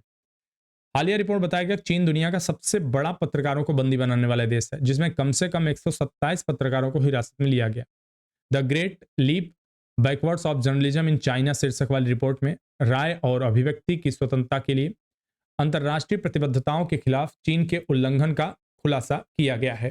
कोविड-19 संकट के बारे में जनता को सूचित करने के लिए 2020 में कम से कम 10 पत्रकारों, ऑनलाइन टिप्पणीकारों को गिरफ्तार किया गया था। हाल ही की खबरों में रहा हौथी आंदोलन, हौदी भी कहीं कहीं बोला जाता है, किस देश में बेस्ड है? किस देश में बेस्ड? कमेंट करिए आप फटाफट। यमन, सीरिया, कतर या इराक? सही विकल्प हमारा क्या होगा? यमन में हौती विद्रोही हैं। अभी हाल में आपने सुना होगा एक भारतीय शिप को इन्हें जो है हाईजैक कर लिया, जिसमें लगभग 25 भारतीय हैं कैद में है। अभी सरकार कार्रवाई कर रही है छुड़ाने की। हौती आंदोलन एक इस्लामी राजनीतिक और सशस्त्र आंदोलन है। 1990 के दशक में उत्तरी यमन से उभरा। हौती आंदोलन दावा किया कि उसने संयुक्त अरब अमीरात पर हमला किया। अबू धाबी पुलिस ने कहा 3 ईंधन टैंकर ट्रकों में तेल कंपनी ADNOC की भंडारण सुविधाओं के पास विस्फोट हुआ। अबू धाबी अंतर्राष्ट्रीय हवाई अड्डे पर एक निर्माण स्थल पर आग लगने की घटना दर्ज की गई। किस देश ने हाल ही में क्रिप्टो करेंसी को वैध बनाने वाले वर्चुअल एसेट्स बिल पर हस्ताक्षर किया? अच्छा, आप में से अगर पता हो सकता है कोई कंफ्यूज हो कि यमन कहां पे है, हमें नहीं पता, नाज सर ने बताया, तो बहुत जल्दी आपको बता दे रहा हूं कि किस देश ने हाल ही में क्रिप्टो करेंसी को वैध बनाने वाले वर्चुअल एसेट्स बिल पर हस्ताक्षर किए हैं। 4 विकल्प हैं आपके पास, सही विकल्प का आप चुनाव करिए। देखते हैं यहाँ पे सही विकल्प क्या होगा। रूस, यूक्रेन, चीन या अमेरिका? कौन सा होगा यहाँ? यूक्रेन सही विकल्प होने वाला है। यूक्रेन के राष्ट्रपति वोलोदिमीर जेलेंस्की ने क्रिप्टो करेंसी को वैध बनाने वाले वर्चुअल एसेट्स बिल पर हस्ताक्षर किया। इस विधेयक को पिछले महीने संसद ने पारित किया था। यह बिल विदेशी यूक्रेनी क्रिप्टो करेंसी एक्सचेंजों को कानूनी रूप से संचालित करने की अनुमति देगा। यह बैंकों को क्रिप्टो कंपनियों के लिए खाते खोलने की भी अनुमति देगा। रूस के खिलाफ देश के संघर्ष का समर्थन करने के लिए यूक्रेन को क्रिप्टो करेंसी में लाखों डॉलर दान के रूप में प्राप्त हुए हैं। यह विश्व का आप देख सकते हैं मानचित्र है। यहाँ हमें यूक्रेन को देखना, तो यह रहा यूक्रेन, आप देख सकते हैं। यहाँ पे ब्लैक सी है, ये इधर रूस है जिसने इस पे अटैक किया था। भारत से आप देखेंगे अगर तो यह भारत के उत्तरी पश्चिमी कोने पे पड़ता है। आगे डिटेल में थोड़ा और देख लेते हैं। यह हमने थोड़ा सा जूम करके देखा तो यह रहा यूक्रेन। बेलारूस के साथ इसकी सीमा साझा होती है, पोलैंड के साथ सीमा साझा होती है, स्लोवाकिया के साथ साझा होती है, रोमानिया के साथ साझा होती है सीमा। इधर ब्लैक सी आपका पड़ेगा और यह आप देख सकते हैं यहाँ रूस के साथ। तो रूस ने क्या किया कि यहाँ पर स्लाव जनजात के, रूस में क्या है, स्लाव जनजात के लोग रहते हैं, तो इन सब जगहों पर भी स्लाव जनजाति के लोग रहते थे, तो इसीलिए रूस ने इस हिस्से पर भी लगभग कब्जा करने में काफ़ी उसे सहूलियत हुई और डायरेक्ट अब रूस को एक्सेस मिलेगा ब्लैक सी में और यहाँ के पोर्ट्स वगैरह पे इसका कंट्रोल हो जाएगा। फिर धीरे धीरे यहाँ देखेंगे यह तुर्की है और तुर्की है बोलिए, यहाँ पर इस्तांबुल है, यहाँ से होते हुए आराम से मेडिटेरियन सी में एक्सेस मिल जाएगा। दुनिया का पहला फेयर रिपेयर एक्ट किस देश ने पारित किया है? किस देश ने पारित किया? चीन, रूस, अमेरिका या यूके? सही विकल्प क्या होगा आपका?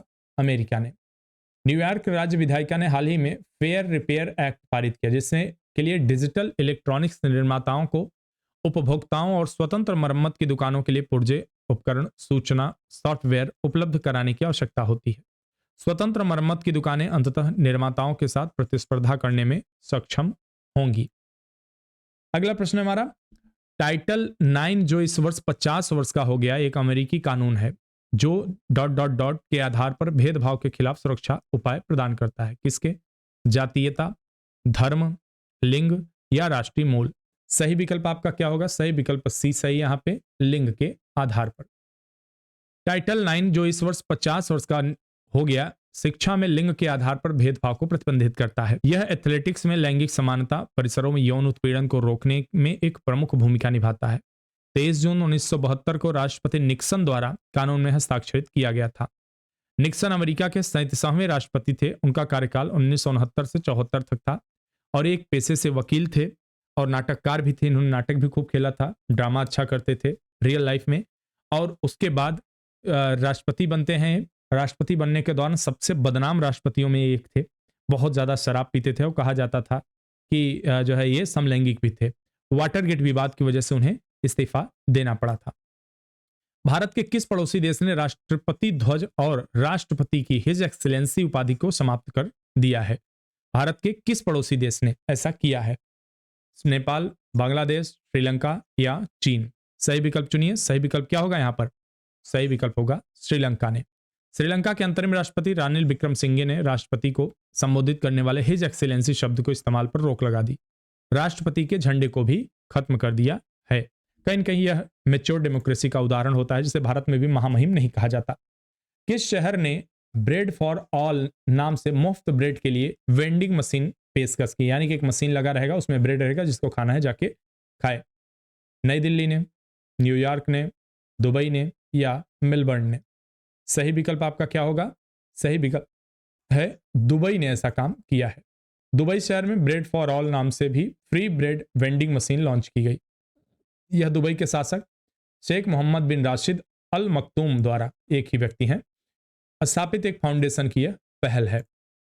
यहां देख सकते हैं यह रहा हमारा प्यारा भारत, और जब हम इसके पश्चिम तरफ बढ़ते हैं तो यहां पर आते हैं और यह रहा Saudi Arabia, UAE, Qatar, Oman, Yemen इत्यादि। यमन अभी आप चर्चा में देखते हैं। तो यहां पर हम अगर दुबई की बात करें तो यह यूएई का, यहां पे आप देख सकते हैं दुबई यहां पे पड़ेगा यूएई में।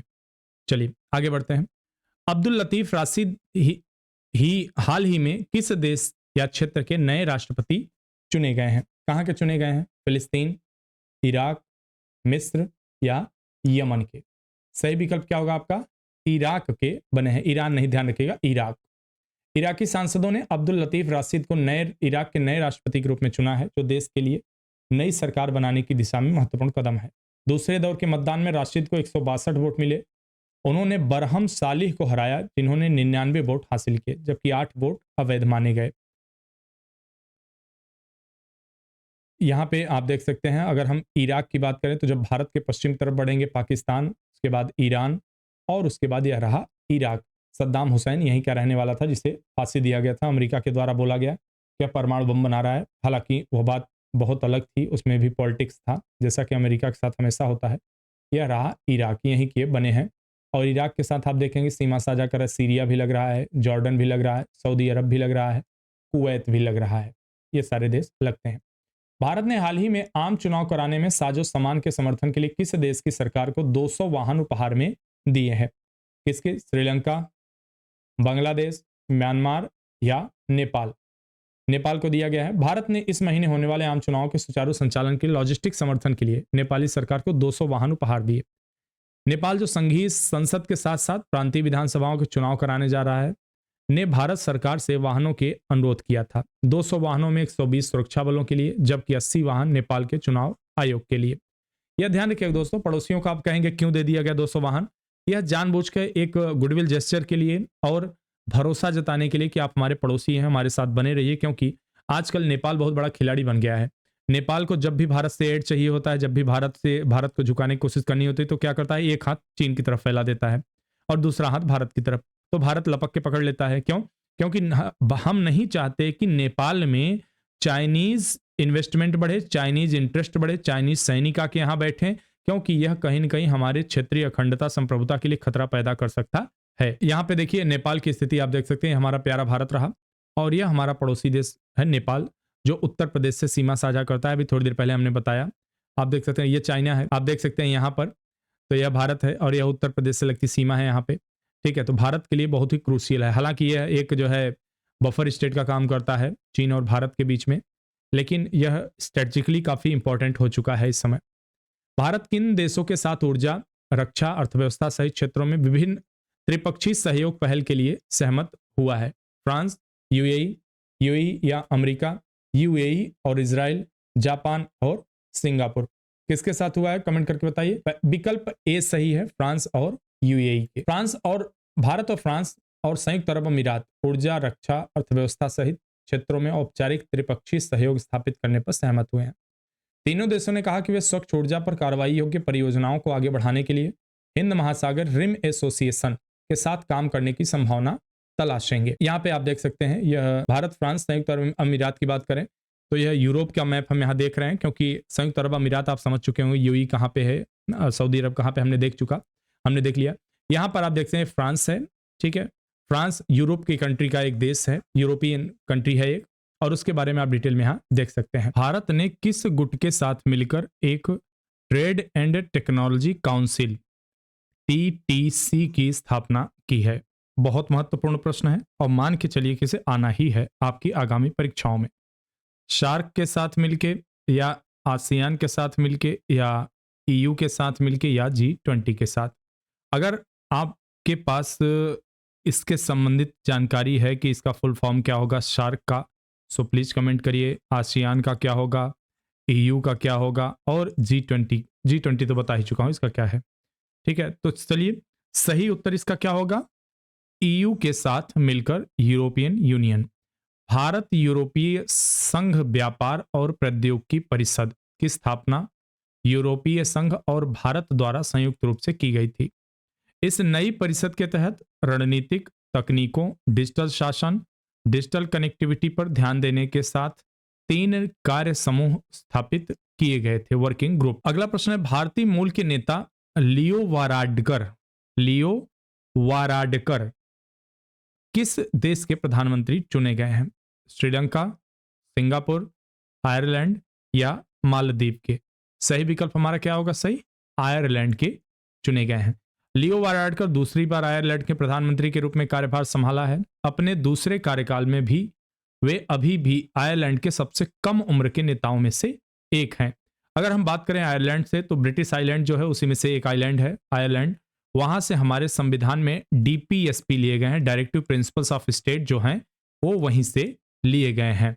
उसके अलावा उसके बारे में आप थोड़ा सा और जानकारी ले लीजिए। यह यूरोप महाद्वीप का एक मैप है, आप देख सकते हैं यहाँ पर यूरोपियन कंट्री हैं।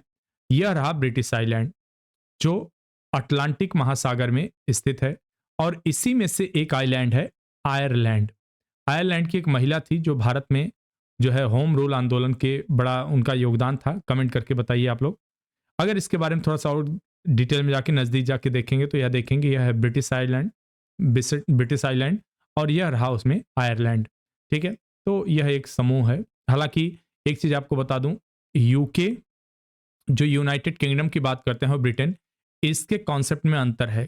किसे यूनाइटेड किंगडम कहा जाता है, ठीक है, वो केवल ब्रिटेन है। इसके विषय में एक अलग से वीडियो बन सकती है, कमेंट करिएगा आप लोग, हम बना देंगे कि यूके में कौन कौन सी चीजें शामिल होती हैं जब आप यूनाइटेड किंगडम की बात करते हैं, और जब केवल ब्रिटेन की बात होती है तो कौन कौन से आइलैंड शामिल होते हैं। किस एशियाई देश ने व्यभिचार को अपराध घोषित करने के लिए एक नया कानून पारित किया है? किसने किया है? पाकिस्तान ने, थाईलैंड ने, इंडोनेशिया ने या बांग्लादेश ने। कमेंट करके बताइए सही उत्तर आपका क्या होगा यहाँ पे। विकल्प आपका सी सही है, इंडोनेशिया। इंडोनेशियाई सांसदों ने सर्वसम्मति से एक व्यापक नया आपराधिक कोड पारित किया जो विवाह के बाहर यौन संबंध को एक्स्ट्रा मैरिटल अफेयर को आपराधिक बनाता है। इसके बारे में, इंडोनेशिया के बारे में थोड़ा सा देख लेते हैं। इंडोनेशिया की स्थिति क्या है। यह रहा हमारा प्यारा भारत, आप यहां देख सकते हैं। और इसी प्यारे भारत से जब हम दक्षिण पूर्व की ओर बढ़ते हैं तो 12,000 लगभग 12,000 आइलैंड को मिला के एक देश बनता है जिसे इंडोनेशिया कहा जाता है। यह एक इस्लामिक कंट्री है, लेकिन कमाल की बात बता दूं, यहाँ पर रामायण और हिंदू धर्मों से संबंधित प्रतीकों का, मंदिरों का बहुत ही सम्मान किया जाता है। और जो पात्र होते हैं रामायण वगैरह की, रामलीला वगैरह यहाँ खेला जाता है, वो मुस्लिम पात्र ही खेलते हैं। तो यह इसके विषय में कुछ खास बात है। थोड़ा सा और नजदीक से इसको देखते हैं। यहाँ आप देख सकते हैं, इधर आपका हिंद महासागर है और इधर आपका प्रशांत महासागर पड़ता है। ठीक है, यहाँ पे मलक्का स्ट्रेट के थ्रू हम प्रशांत महासागर में प्रवेश करते हैं। यहाँ तक यह अंडमान निकोबार द्वीप है, भारत के आइलैंड हैं, यहाँ तक भारत की पहुंच है। और इधर से मलक्का स्ट्रेट है, यहाँ पे यह जो है मलक्का स्ट्रेट है जो कि इंडोनेशिया के अंडर में आता है। यह देखिए यहाँ से लेके यहाँ तक विस्तार है। और चोल वंशीय राजा जो थे उनमें उनका जो शासन था वह इंडोनेशिया के कुछ द्वीपों तक फैला हुआ था। यह बात ध्यान देने वाली बात है। इधर आप देखेंगे दक्षिण साउथ चाइना सी बोला जाता है इसे।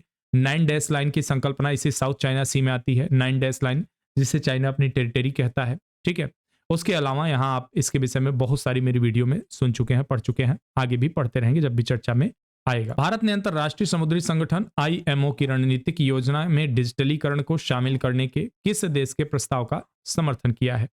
किस देश के प्रस्ताव का? अमेरिका, रूस, संयुक्त अरब अमीरात या दक्षिण अफ्रीका। किसका किया है? तो यह किया है संयुक्त अरब अमीरात का, जिसे आप UAE भी बोलते हैं। भारत ने अंतरराष्ट्रीय समुद्री संगठन की अगली रणनीतिक योजना में डिजिटलीकरण के तत्व को शामिल करने के UAE के प्रस्ताव का समर्थन किया है। UAE ने समुद्री उद्योग में आने वाली नियामक बाधाओं को हल करने में मदद करने के लिए डिजिटलीकरण पहल के एक हिस्से के रूप में एक समुद्री एकल खिड़की प्रणाली को, सिंगल विंडो सिस्टम को अपनाने का भी प्रस्ताव दिया है। यह बंदरगाह, नौवहन, जलमार्ग मंत्रालय द्वारा घोषित किया गया था। आप यहां देख सकते हैं UAE की बात। यह हमारा जो है एशिया का मैप है, आप देख सकते हैं। और इसको जब और करीब से हम देखेंगे तो यह रहा UAE। यहाँ पे आप देख पा रहे हैं मेरा जो है पेन यहाँ पॉइंटेड हो रही है। यह जो है UAE है। यहाँ पे मैप आगे थोड़ा सा चला गया। यहाँ देख सकते हैं आप, यह रहा UAE। यहाँ छोटा सा दिख रहा है, यहाँ पे यह है, यह फारस की खाड़ी है यहाँ पे, और यह अरब सागर है आपका। ठीक है, यहाँ यमन है, आप देख सकते हैं। अभी जो हौती विद्रोही की बात हो रही है यहीं हो रही है। यह ओमान है, सऊदी अरबिया है। ठीक है, किस देश ने परमाणु ऊर्जा से चलने वाला आइस ब्रेकर याकूटिया लॉन्च किया है? ठीक है, किसने लॉन्च किया है? रूस ने, यूक्रेन ने, जापान ने या इजराइल ने। सही विकल्प आपका क्या होगा यहाँ पे बताइए अपना कमेंट करके। यहाँ सही विकल्प होगा रूस ने। रूस के पास इस तरह के 4 जो है आइस ब्रेकर हो चुके हैं, लेकिन परमाणु ऊर्जा संपन्न दूसरा है। रूस ने हाल ही में उत्तर पश्चिमी रूस में सेंट पीटर्सबर्ग में बाल्टिक शिपयार्ड में परमाणु ऊर्जा संचालित आइस ब्रेकर याकूटिया लॉन्च किया। इस समारोह में रूसी राष्ट्रपति व्लादिमीर पुतिन ने वीडियो के लिंक के माध्यम से भाग लिया। याकूटिया प्रोजेक्ट 22,220 परमाणु संचालित आइस ब्रेकर की एक श्रृंखला से संबंधित है, जो रूस के रोसाटॉम राज्य परमाणु ऊर्जा निगम के लिए बनाया जा रहा है। रूस की स्थिति की बात करें तो आप देख सकते हैं इसका एक अच्छा खासा विस्तार देखने को मिलता है। हालांकि बहुत आश्चर्यचकित होने वाली बात नहीं है। आप लोगों से एक चीज बता दें कि यह जो मैप होता है, यह मैप दोषपूर्ण मैप माना जाता है। क्यों?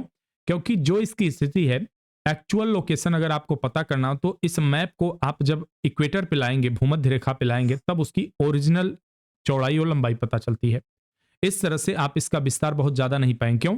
क्योंकि जब आप ऊपर की तरफ बढ़ते हैं तो अगर जो देशांतर रेखाएं होती हैं वो इस तरह नैरो होती चली जाती हैं। जब आप ऊपर की तरफ बढ़ते हैं तो इस तरह से नैरो होती चली जाती हैं। तो यह इतना वास्तविक इसकी लंबाई नहीं है। फिलहाल हम पॉइंट पे आते हैं। यहाँ क्या है कि रूस को ऐसे क्या जरूरत पड़ गई आइस ब्रेकर जहाज की? तो जो ठंडी के मौसम में होता है तो क्या होता है, यह ऊपर का हिस्सा जो है आर्कटिक वाला हिस्सा, ये जम जाता है पूरी तरह से। और रूस के पास जो निकास करने के लिए रास्ता होता है वो बहुत नहीं बचता।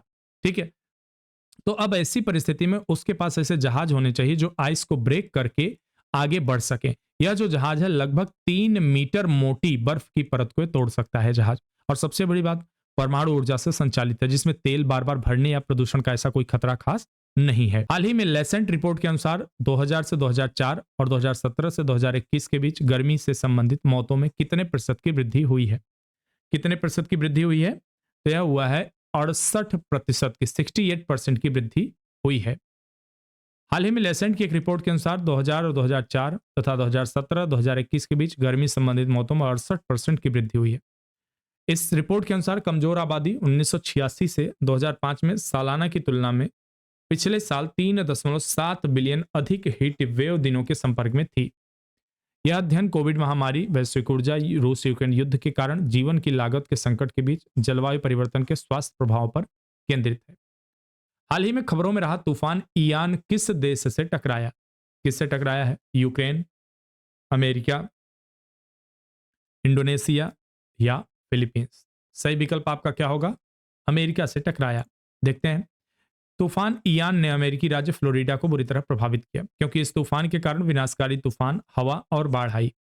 तूफान इयान के बाद फ्लोरिडा में एक बड़ा खोज और बचाव प्रयास किया जा रहा है। राज्य में कम से कम 10 लोगों की मौत हुई है, लेकिन अधिकारियों के मुताबिक मरने वालों की संख्या काफी बढ़ सकती है। यहां पर जो प्रश्न पूछे जाने की संभावना, देखिए कभी कभी क्या होता है कि जो अमेरिका, आप देख सकते हैं, अगर जो अमेरिकी प्रायद्वीप अमेरिकी महाद्वीप है, तो अगर उसको आप देखो तो आप इस तरह से उसकी कुछ आकृति बनी हुई है। ठीक है, इस तरह से अगर उसकी आकृति आप देखते हैं, तो अब इसमें क्या होता है कि इस तरह की आकृति में इधर भी समुद्र है और इधर भी समुद्र, महासागर है। इधर प्रशांत महासागर है, इधर अटलांटिक महासागर है, तो दोनों तरफ चक्रवात आने की संभावना बनी रहती है। फिलहाल पूछेगा जरूर कि चक्रवात किस तट पे आए, यह पूछा जा सकता है। तो आप अगर देखोगे तो अमेरिकी महाद्वीप है। ठीक है, और बात की जा रही है कि हमें इसका डिटेल हमने पढ़ा कि नहीं है। किस विकसित देश ने लगभग 1 दशक में पोलियो का पहला मामला दर्ज किया है? किसने दर्ज किया है? अमेरिका, जर्मनी, फ्रांस या कनाडा? किसने दर्ज किया है? अमेरिका में दर्ज किया गया है। न्यूयॉर्क राज्य में एक मरीज द्वारा इस बीमारी के लिए सकारात्मक परीक्षण के लिए किए जाने बाद अमेरिका ने लगभग 1 दशक में पोलियो के पहले मामले की सूचना दी है। पोलियो के बारे में देख लेते हैं थोड़ा सा। पोलियो अपंगता का कारक और एक संभावित घातक वायरल संक्रामक रोग है, जो तंत्रिका तंत्र, जो आपका नर्वस सिस्टम होता है, को प्रभावित करता है। प्रतिरक्षात्मक रूप से मुख्यतः पोलियो वायरस के 3 अलग अलग उपभेद हैं। Wild polio virus WPV1, wild polio virus 2, wild polio virus 3।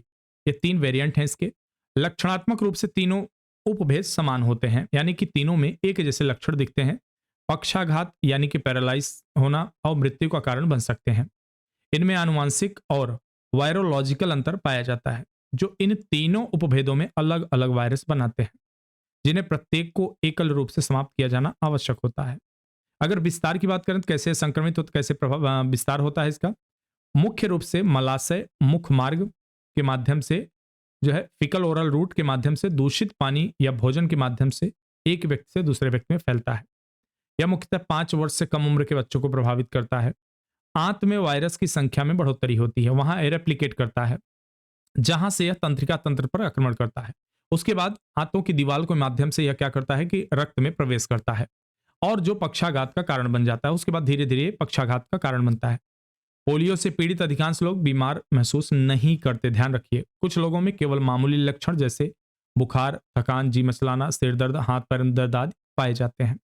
दुर्लभ मामलों में पोलियो संक्रमण के कारण मांसपेशियों में पक्षाघात यानी कि ऐंठन देखा जाता है, या मांसपेशियां जो होती हैं अकड़ जाती हैं।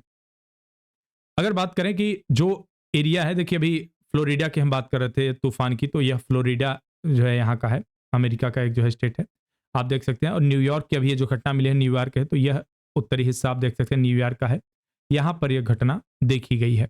अमेरिका के स्टेट हैं, आप देख सकते हैं अलग अलग स्टेट के बारे में यहाँ। ठीक है, कौन सा स्टेट कहाँ पे है, कभी कभी जानकारी के लिए ही रखिए। यह न्यूयॉर्क शहर के बारे में आप यहाँ देख सकते हैं।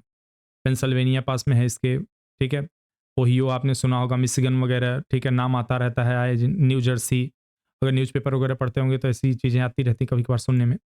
अगला प्रश्न है, संयुक्त राष्ट्र के उप महासचिव ने किस पोर्टल के संबंध में भारत के प्रयासों की सराहना की है?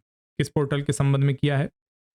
CoWIN portal, S DJ India index dashboard, DigiLocker या UIDAI पोर्टल? ये सभी भारत के हैं, लेकिन सराहना किसकी की है? तो yes DJ India index dashboard की। संयुक्त राष्ट्र की उप महासचिव अमीना मोहम्मद ने हाल में संयुक्त राष्ट्र के सतत विकास लक्ष्यों को लागू करने में प्रगति की निगरानी को स्थानीय बनाने के भारत के प्रयासों की सराहना की। भारत के थिंक टैंक नीति आयोग ने SDJ India index dashboard launch किया है। अगला है, सहारा समूह के संस्थापक कौन थे जिनका हाल ही में निधन हुआ? सुब्रत राय, सुदर्शन रॉय, राणा कपूर या अभिनंदन आनंद? सही विकल्प है हमारा सुब्रत रॉय। सहारा समूह के संस्थापक और अध्यक्ष सुब्रत रॉय का 75 वर्ष की आयु में मुंबई के एक अस्पताल में निधन हो गया। 1948 में बिहार के अररिया में जन्मे सुब्रत रॉय ने 1978 में सहारा इंडिया परिवार की शुरुआत की। माउंट एवरेस्ट के पास 21,500 फीट से स्काई डाइव करने वाली पहली महिला कौन बनी है? कौन बनी है? अरुणिमा सिन्हा, शीतल महाजन, कृष्णापुरी या अदिति अशोक? सही कमेंट आपका इंतजार कर रहा हूं, बताइए फटाफट। चलिए देखते हैं सही विकल्प।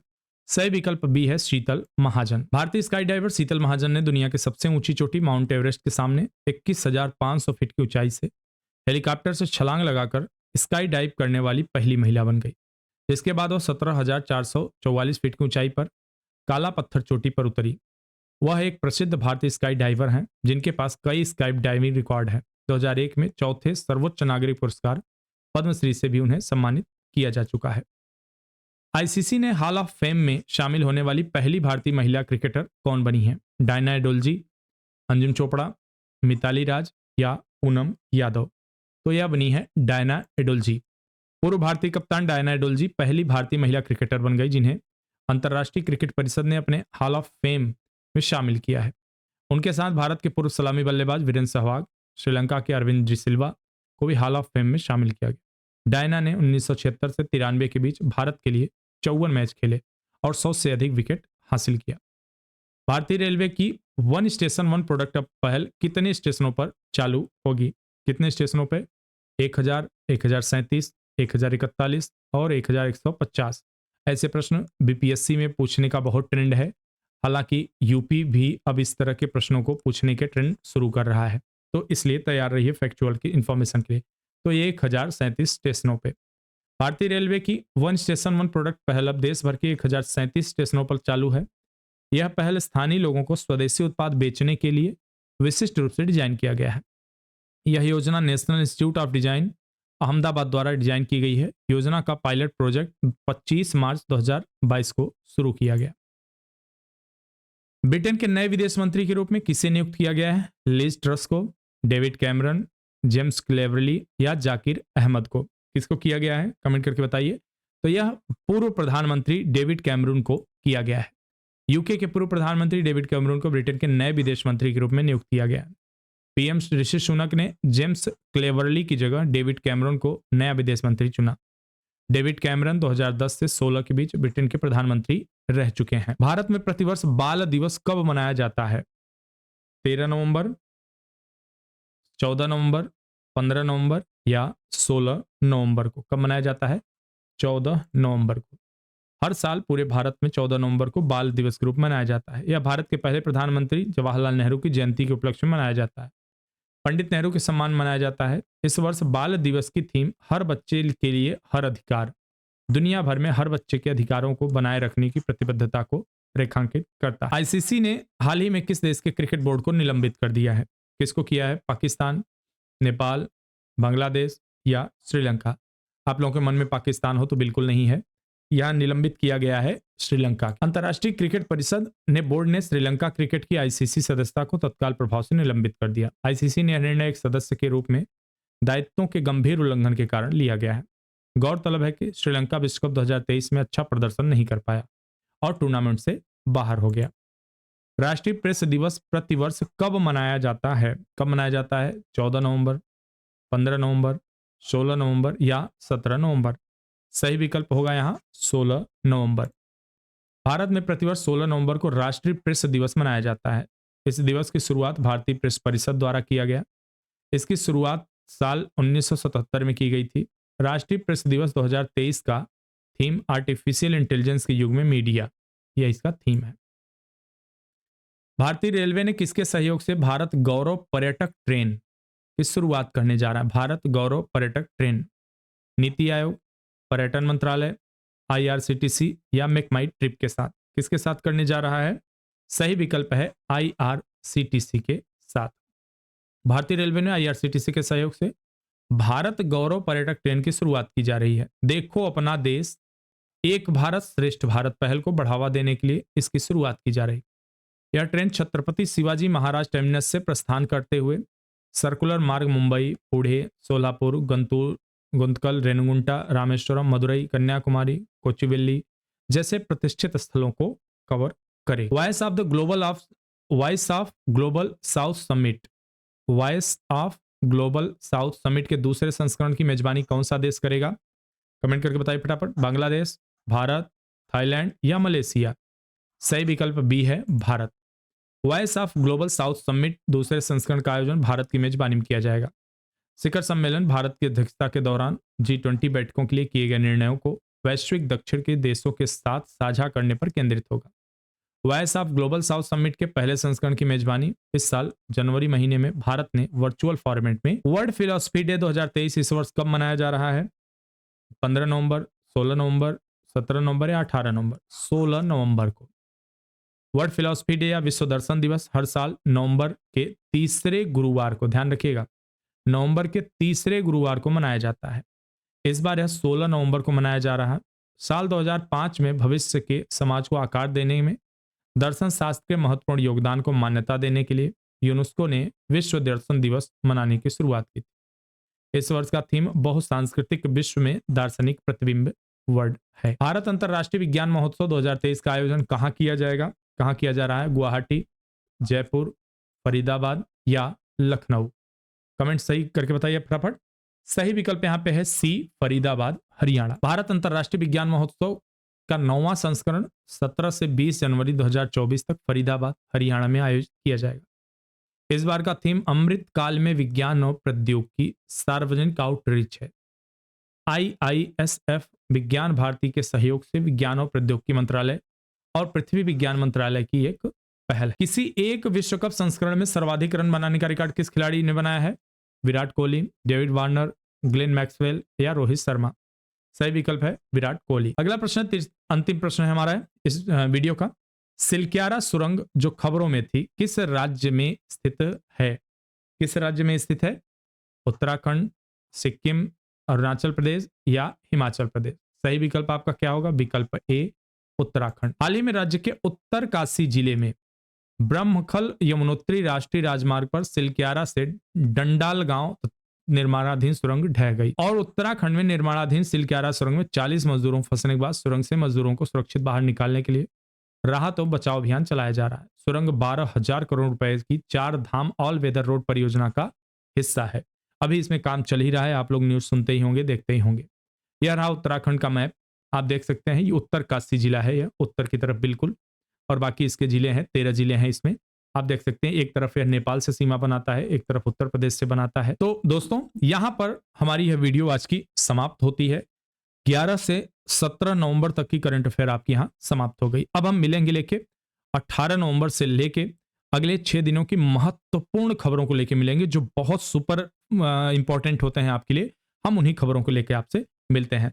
तब तक के लिए देखने के लिए आप सभी को ढेर सारा धन्यवाद और शुभकामनाएं।